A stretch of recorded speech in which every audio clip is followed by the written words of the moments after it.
Thank you. Good afternoon. This is a title that Mark came up with, and it's called Living in the Danger Zone. Obviously there, it's just one of many chapters in the ongoing saga of Valerie and Mark Sigler. Mark and I go back quite a long time ago. You know, I was born here in Oakland, but moved to the Kansas City area back in about '63, just in time for JFK and the Beatles. And Mark and I fell into one another's company as we entered high school and really became very, very, very good friends right from the get-go. Almost inseparable. We even had some time in Hollywood High School in our sophomore year, but we actually found our way back into the Kansas City area in order to graduate. Mark's father owned a dental lab called Myron Dental Labs in Kansas City, and I oftentimes worked there with Mark and worked on teeth models. So Mark eventually decided that he wanted to join his father to a certain extent in the dental business, but eventually he cashed out and decided that he and Val would move on down to the Pensacola Beach area where they were going to live, off of his funds from having sold his portion of his family business to his brothers. So when they got down there, they learned very, very quickly, though, that you've got problems down there that you didn't have in Kansas, and very, very quickly, as they started to engage Mother Nature, they decided that it was time to either come up with a means of dealing with it or get out of town. So they approached FEMA, because FEMA had been in the habit of constantly shelling out public funds to those who had lost their houses, conventional houses, time and time again. And in doing so, the funds would go back into reconstructing the houses in their former conventional manner, and that didn't seem to make much sense to Mark. So they actually got an approved loan, grant as it was, from FEMA, in the amount of $250,000, and he took this money and he decided to put it to good use. Mark, using his background in terms of fashioning and modeling in the dental industry, and applied it in an appropriate manner to something that he knew nothing about. He was not trained as an architect. He'd never built a home. And he started to engage those professionals that he needed to have in order to be able to make this thing work. So they wanted to build something that was going to last. Most houses are conventional, they give them a 50-year lifespan. But he said, why not try to do something for 7 generations or so? So he came up with the notion, self-imposed, of 150 years. Got to be water resistant if you're living near the ocean, and that's what the hurricanes use to cause much of their damage beyond the wind. Should involve a lot of cutting edge materials, and it should be beautiful. That's a subjective term, but they decided that they had some taste. So they explored various technologies, and they came up with the notion of the airform monolithic dome, which was done by the Souths down in Texas, and they found some architect formerly of this area, Jonathan Zimmerman. He's no longer alive, rest his soul, and Bob Bissett, who was assisted Jonathan in his endeavors with Hobbit-like types of domes, which appealed to Mark because they looked aesthetic as opposed to industrialized storage containers or hemispheres that you see in the landscape. He knew that the dome was both hydro and aerodynamic, and that was the thing that really appealed to his sense of appropriateness. So biomimicry, just looking around, obviously there are seashells, there are any number of things that have smooth shape to them, which have evolved over time to resist various aspects of the physical environment. These are some of the pictures that you're familiar with, seashells, and obviously, sea creatures. The professionals were assembled. We have the visionary Mark, not a professional. We have his wife, Val, who is the one who is in charge of maintaining the integrity of the budget associated with the FEMA grant. We had the architect, Jonathan Zimmerman, who was actually the guy doing the serious sketches, assisted ably by Bob Bissett. One of America's 100 best painters. He's been awarded as such. He was trained as an architect at Washington U, summa cum laude, after having flown in the Air Force in Vietnam. He did not want to be an architect, but he had no problem dealing with Jonathan Zimmerman and the challenges of the aesthetic world. Dr. Arnold Wilson, an esteemed expert with respect to thin shell form. The South fabricating the airform, and this is what happened. You see on the upper left here, you see the 17 piles actually of piers that they used in order to claw this thing into the sand. The form of the ring support seen in the lower left-hand corner and the balloon in an inflated capacity. Here is what it is before it's inflated. And then on the beach is the interior. As they're shooting the interior of the balloon form with a polyurethane, attaching clips in order to be able to attach what turned out to be about 5 miles of rebar, and then the shot blasting, more like a shot crate, in order to be able to build up this composite. Insulation on the outside, mass on the interior was served to be a very, very good heat sink with a very, very good tempering element. These are just some elements out of the South's book on monolithic dome, which shows precisely what we've seen in situ. These are after the fact computational analysis by Dr. Habib Sadid, formerly of the Idaho State University Structural Department, wind tunnel analysis. That's the dome as it appeared in about 2004. In its finished capacity, you see the trees aren't even sprouting, and they never really got a chance to get any foliage because of the activity. And there was a lot of activity that occurred, as we know, from 2000 onward, hurricane-wise. These are just some of the architectural sketch. It shows the first floor. The first floor was placed at 21 feet above sea level. That is so that the surge that would come from the hurricane would actually go under the house, bust away the garage doors, and allow the first habitable level to be more or less isolated from the ravages of the storm. That small diagram to the right is the master bedroom area that's on top. We've got 120 tons of concrete on the first floor, 80 tons in the second, and the overall shell 180. So you can do the math. It's a lot of concrete. Entering off stage, we got it. There's Ivan. Category 4 hurricane, wind speeds of 135 to 155. When it land fell, 135 miles per hour. So without further ado, we got a little clip from the Weather Channel here of the actual activity. You build something up, the storm tears it down, you build it back. The storm tears it down, you build it back. Frustrated by the cycle of destruction, Mark designs a home that he believes will withstand a hurricane. With Ivan making landfall, it is about to face its first test. They're being told to leave right now. Meanwhile, hurricane veteran Kerry Sanders has come to Pensacola Beach to report on the storm for Fresh NBC. from Iraq. To encourage the residents who may have remained behind here on Pensacola Beach, they have shut the water off to this area so that anybody who's trying to take a shower or turn their water on will get the hint. There's no reason to remain behind. The word from New York, here's this house that can withstand a hurricane. I'm like, a house that can withstand a hurricane? So we go over there and we meet Mark. And so Mark said, well, if you guys want to ride the hurricane out with us, we're on a barrier island. So it's a real roll of the dice, but we're kind of like, what do you think? Kind of look at each other and go, okay, we'll ride it out there.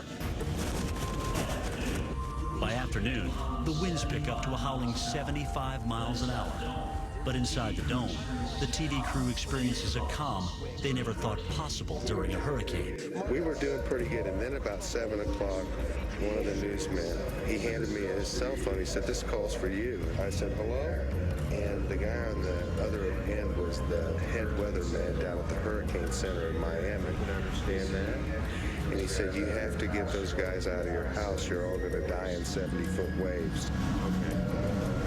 I thought, oh my God, I've killed myself and these newsmen on national TV. Then Mark gets a call from a panicked weatherman in Miami. He warns them that towering waves are on their way and urges Mark to evacuate before the dome home is destroyed. So I told him, I said, we can't go anywhere. They closed the bridge 6 hours ago. And he said, oh no. At that point, I could hear the panic in his voice, and I did become pretty alarmed. He said, the storm surge at your house should top out between 20 and 25 feet. You've got 135-mile-an-hour winds outside. It's raining so hard sideways that you literally can't see more than 3 feet out that door. It's absolutely amazing. We can literally hear huge chunks of other houses bouncing off of this house. I got to say, this is something that I never expected, and that is that I'd be able to lay my head on a pillow and go to The sleep. surge was hitting the bottom of the first level, hurricane is blowing knocking the outside. granite free from the At the Dome countertops. Home, That's the Mark pounding. Sigler and the news crew get Here their we go. first look at the Houses devastation picked up around over it. pilings and It's like moved. kids on Christmas morning, you know, what's out there, what's out there. And as the sun came up more and more and you could see the extent of the devastation, everybody just got Rebuilt. quieter and quieter, because when you really saw what happened outside, we realized how lucky we were to be alive. The beach houses that were built on the ground level were just gone. They were just wiped away. No sign they'd ever been there. The news crew records the first images of the destruction on Pensacola Beach. Now, the news team has to get their footage on the air. With roads impassable, it falls to producer A.J. Goodwin to walk through the wreckage to the mainland. Roads have disappeared under the sand. Remnants of houses litter A.J.'s path. The entire landscape has been ravaged. It was just all sort of washed around and washed away. There was a marina up there, and the boat. Evening, her footage is broadcast, giving the nation its first look at the devastation of Pensacola Beach. Into war zones. This was worse than a war zone. It was just flattened. Mark Sigler's dome home survives, but his neighbors' homes have been swept out to sea. I realized at that time that it was going to take years for the beach to recover, although the dome did pretty good, the infrastructure. So, reconstruction, they knew it, they planned for it. Those stairs that you saw torn away were meant to tear away. The garage doors were meant to be blown away so that the water could move under the house. Just much as seashells at the bottom, you know, of a seafloor, water moves around without rolling them.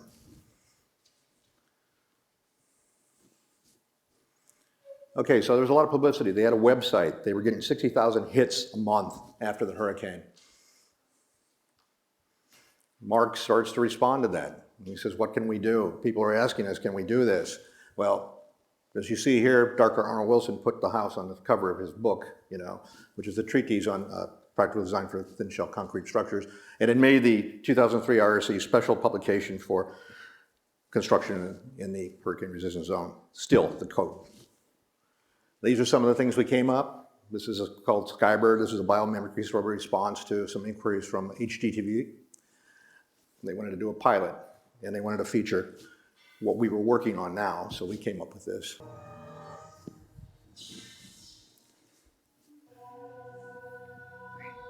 But new technology now exists that could make living in coastal regions far safer in the future.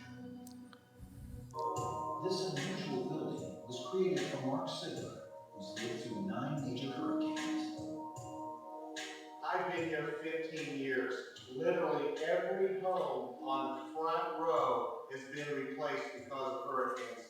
There's not one original structure left 15 years ago. Can we move on from this one? I think that we got the gist. We can just move on perhaps to the next slide. Are we okay? All right.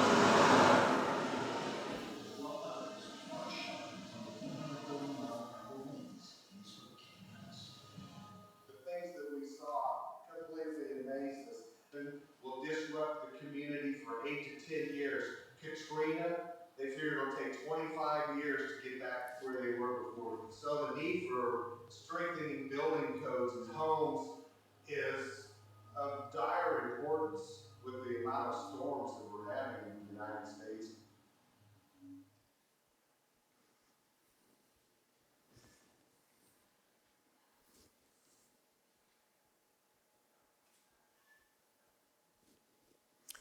These are some of the ideas that we played with. This was a merge, 3-dome sort of a situation. We got a call from somebody who had a gaming facility in the hurricane zone, and they thought that perhaps a resort, you know, could come out of this. These are just some of the views, some models that we work with. We got another call from somebody up in the North Dakota region. They wanted to do an artist cultural center, and we came up with a notion. They wanted to phase each one of these things, so we had independent domes. We even had this funny little thing, which was literally a, you know, derivation of a bird. And so we had to deal with some of the concerns that you see here: economic, climate change, poverty, and population. These are things that are very, very pressing issues to us all. And so it more or less got us thinking in another direction. As you can see here, one of the things that we came across was lost technologies. We noticed that there was a lot of concrete that's been around for 5,000 years. Well, what about that technology? What were they doing? They weren't doing it the way we do it today. Why is it lasting so long? There's a Dr. Joseph Davidovich who's in France who has actually analyzed some of the concretes, and he finds out it was agglomerated stone made with local materials and aggregates. We're wondering, why isn't that being used today? Ed Masria with this 2030 challenge has just been advised by the National Everrated Concrete Association that they've agreed to take on the 2030 challenge and reduce the amount of CO2 in the production of concrete to 50% by the time we get to 2030. That's not 100% as he wants, but it's a move in the right direction. We're thinking about employing, more appropriate sorts of technology in areas where, you don't necessarily need to fend off from a hurricane, but you do have a situation where if we can actually figure out a way, factory produced or even on site, and using, technologies we have available to us, obviously in seismic areas, these things are very, very stiff. We have, in one design, spring pilings that actually reduce the actual shaking from a seismic force, coupled with a rigid building. Generally that's bad because it cracks, but we see that we've got so much in this. And then so this is some of the stuff that you see in terms of smaller, tri-merged sorts of things that might be incorporated elsewhere in the world to address the needs of housing, refugee housing. And as you can see, it's a generative mode.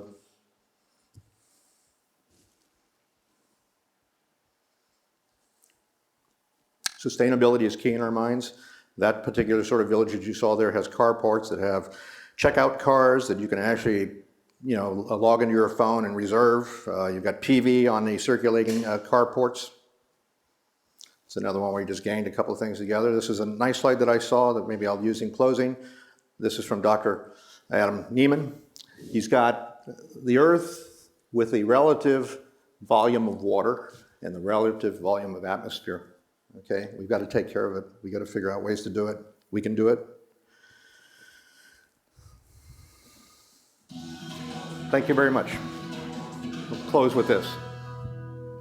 It's dramatic, it's daring, and it's downright disaster-proof. And building one of the biggest, baddest domes ever attempted. And laugh off. This bold bubble concept is called the Skybird. Once it's built, it will be 50% larger than the Sigler's Dome home in Florida and pack a ton of amenities into its 8,000 square foot interior. Well, thank you for that about it. Sounds like one heck of a forest hideaway. But if this rulers aren't taking any chances, they're spending big bucks to build a dome home that they're sure can take a serious beating. Into the foundation so that earthquake seismic activity will reduce this.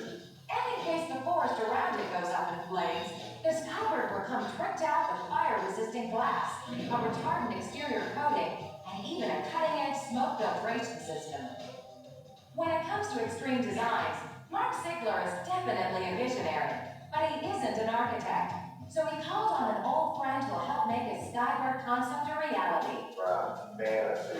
Keep going off on something that's too far out there. Mark and Dante designed a dome home that pushes the envelope both inside and out. Gonna have dual master suites, 4 additional bedrooms, a large commercial kitchen. It's going to have a huge garage area that's a multi-function area so that you can set it up any way you want. Well, son of everything. So all things considered, what kind of money are we talking here? This one's going to cost probably $1. When the Skybird soars in 2009, the Siglers hope it will inspire a new generation of home builders to think outside the box. Our hope for these homes in 200 or 300 years, the way that the forest looks after it is closed in around this house, and this house has become part of the forest, to me that... Well, thank you very much for the opportunity, okay? These are some of the technologies that are available to us: hempcrete, geopolymer concrete, balsa, steel reinforcing, extremely appropriate materials to be used. Thank you.